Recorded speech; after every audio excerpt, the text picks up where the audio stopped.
Underground Christmas gift चोर। सर्दियों का मौसम चल रहा था। लोग अपनी अपनी छुट्टियों के मजे ले रहे थे, लेकिन एक आदमी था जिसको चोरी करने की बहुत बुरी आदत थी। लोगों की खुशी को पल में बर्बाद करने में उसे बड़ा मजा आता था। एक दिन कुछ गांव के लोग चौराहे पर बात कर रहे थे। और भाई रोनाल्डो, क्या चल रहा है? कैसे चल रहा है क्रिसमस की तैयारी? एक नंबर ब्रो। इस साल मैं तो 20 दिनों की छुट्टी ले रखी है। बहुत सालों के बाद घर में अच्छे से क्रिसमस मनाऊंगा। हमेशा क्रिसमस के टाइम बाहर रहता था मैं। और तू बता मेसी, क्या चल रहा है तेरा? मैं भी यार इस बार अच्छे से क्रिसमस मनाऊंगा। सालों बाद डबल बोनस मिला है। बच्चों के लिए बहुत सारे गिफ्ट खरीदने हैं। तभी वहाँ क्रिस गेल और मैराडोना अपने जीप में आते हैं। और भाई मेसी और रोनाल्डो, क्या चल रहा है? हम दोनों क्रिसमस गिफ्ट लेने शहर जा रहे हैं। तुमको भी चलना है क्या? हाँ, क्यों नहीं। सभी वहाँ से चले जाते हैं। वही दीवार के पीछे से डेविड इन सब की बातें सुन रहा होता है। वाह वाह, क्या बात है। जाओ जाओ, बहुत सारा गिफ्ट लेके आओ और फिर मैं सब कुछ चुरा लूंगा। कुछ देर बाद वो चारों बहुत सारे गिफ्ट लेके आ जाते हैं और अपने अपने घर चले जाते हैं। डेविड उन सभी को देखते रहता है। सुनो जी, ये सारे गिफ्ट छुपा के रख दो। क्रिसमस के दिन बच्चों को देना है। ये लोग कितने सारे गिफ्ट लाए हैं। इस साल तो और मजा आएगा। जब 4 लोग इतने सारे गिफ्ट लाए हैं, तो पुराने गांव वाले कितने गिफ्ट लाए होंगे। पर इतने सारे गिफ्ट को मैं अकेले तो नहीं चोर सकता ना। एक और बंदा रखना पड़ेगा। कुछ देर सोचने के बाद और मैं भी बेवकूफ हूँ। मेरा चमचा तो है स्मिथ। फिर डेविड अपने दोस्त स्मिथ से मिलता है और कहता है, और स्मिथ, इस साल जैकपॉट लगने वाला है। वो कैसे? इस साल गांव के लोग बहुत सारे गिफ्ट लेके आए हैं। इस साल पूरे गांव को सफा चट कर जाएंगे। पर ब्रो, इतने सारे गिफ्ट को रखोगे कहाँ? और चोरी भी कैसे करोगे? हर साल के चोरी से गांव वाले सतर्क हो गए हैं। हाँ रे, ये तो मैं सोचा ही नहीं। फिर से कुछ देर सोचने के बाद डेविड कहता है, सुन, हम एक अंडरग्राउंड गोडाउन बनाएंगे जिसका कनेक्शन गांव के अलग अलग जगह रहेगा। हम अंडरग्राउंड सुरंग से जाएंगे और सारे गिफ्ट चुरा के लाएंगे। ये हुई ना बात। इससे लोगों को पता भी नहीं चलेगा कि उनका गिफ्ट कहाँ चला गया। फिर दोनों मिलकर एक अंडरग्राउंड गिफ्ट गोडाउन बनाते हैं और दूसरे दिन से ही दोनों गिफ्ट चोरी करने के लिए चले जाते हैं और एक एक करके बहुत सारे घरों से क्रिसमस गिफ्ट, क्रिसमस ट्री सब कुछ चुरा लाते हैं। रोज अलग अलग घरों से गिफ्ट चोरी करके लाते हैं और गोडाउन में रखते जाते हैं।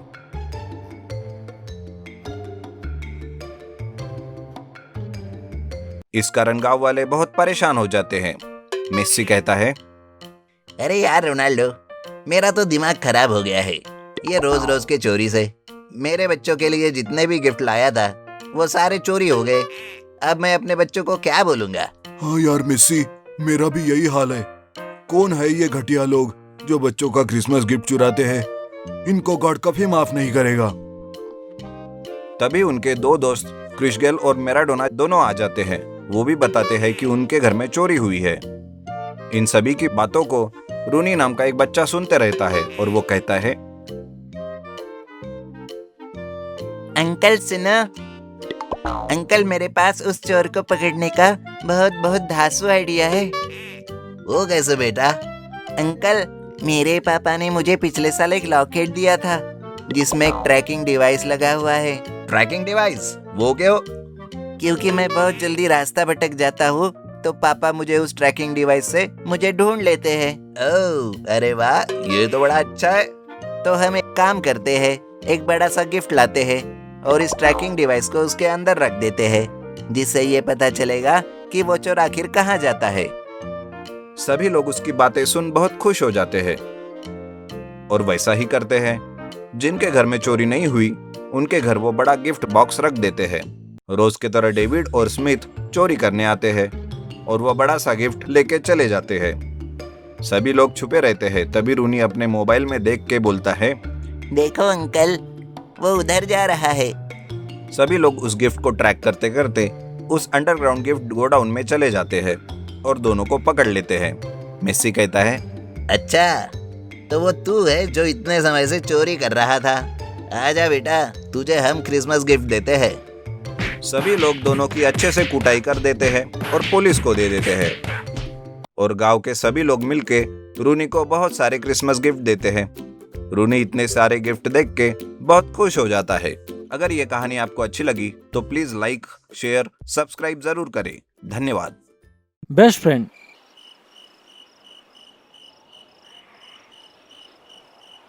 राहुल, सुभाष और शिवानी एक ही स्कूल में पढ़ते थे।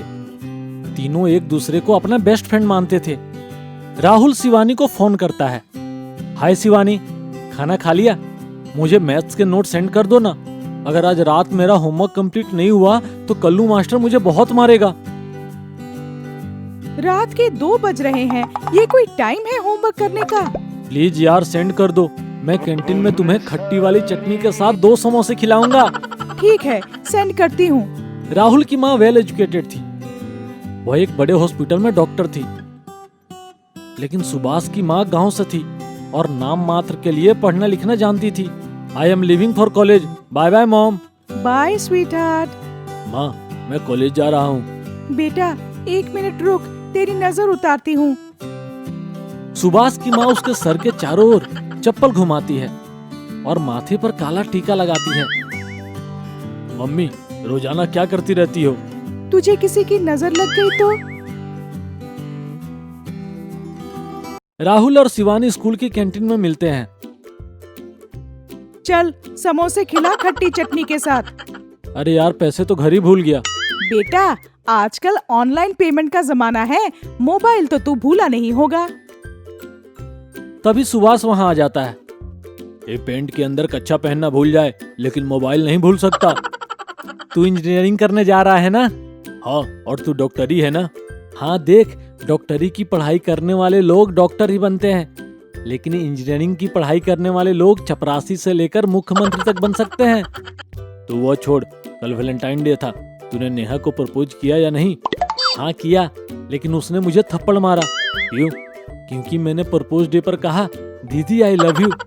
अरे वो देखो, हमारे मैथ्स वाले सर खाली कटोरी में रोटी डुबो डुबो कर खा रहे हैं। तीनों सर के पास जाकर पूछते हैं, सर यह खाली कटोरी में कैसे खा रहे हैं? अरे भाई, हम गणित के अध्यापक हैं, हमने मान लिया है कि कटोरी में दाल है। डैनियल क्रैग की मूवी लगी है, चलो देखने चलते हैं। Daniel Craig? यह कौन सा जानवर है? जानवर नहीं है, हॉलीवुड का हीरो है। मैंने 3 मूवी टिकट खरीद लिए हैं, लेकिन पैसे चुपचाप मुझे फोन पे कर देना। तीनों सिनेमा हॉल जाते हैं, लेकिन एंट्री गेट पर खड़ा आदमी उन्हें अंदर नहीं घुसने देता। तुम तीनों नाबालिग हो, यह मूवी नहीं देख सकते। नाबालिग अभी दिखाऊं? मेरे मोबाइल में क्या पड़ा है? उससे कोई फर्क नहीं पड़ता। मतलब जब तक कोई तुम्हारी बीबी को लेकर भाग न जाए तब तक तुम उसे नाबालिग ही मानोगे? अभी रुको, तुम तीनों को बताता हूं। आदमी डंडा लेकर आता है। तभी तीनों वहां से भागते हैं और रास्ते में उन्हें एक जादूगर मिलता है। आइए, पीजिए जादू घुट्टी और मनचाहा रूप पाइए। चलो जादुई घुट्टी पीकर देखते हैं। नहीं, मैं नहीं पीऊंगा। कहीं असलियत में रूप बदल गया तो? मैं भी नहीं पीऊंगा। शिवानी 5 रुपया देकर घुट्टी खरीद लेती है। तभी एक सांड दौड़ता हुआ वहां आ जाता है। सब लोग इधर उधर भाग जाते हैं।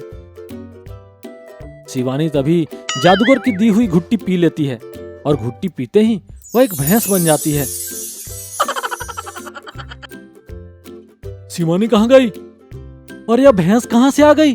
बेवकूफों, मैं शिवानी हूँ। शायद जादुई घुट्टी के कारण मैं भैंस बन गई हूँ। जल्दी से उस जादूगर को ढूंढो, मैं ठीक कैसे हो पाऊंगी? अरे, उस सांड के चक्कर में जादूगर पता नहीं कहाँ चला गया। सुभाष और राहुल भैंस को साथ लेकर जादूगर को ढूंढने निकलते हैं। अरे भैया, भैंस तो बहुत बढ़िया है, कितने लीटर दूध देती है? अरे अंकल जी, जाओ यहाँ से। बेटा, मैं तो इसलिए पूछ रहा था कि अगर बेचना हो तो बताओ, भैंसिया खरीदने जा रहा हूँ। कितने में खरीदोगे? राहुल चुप कर, वरना सींग मार दूंगी तेरे। भाई साहब जाइए, यह बेचने के लिए नहीं है।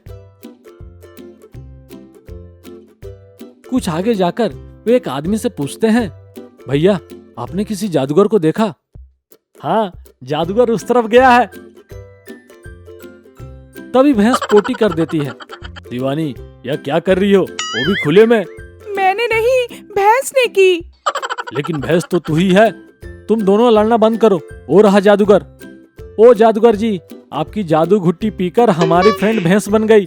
अभी दोबारा असली रूप में वापस कैसे आएगी? 1000 रुपया लगेंगे।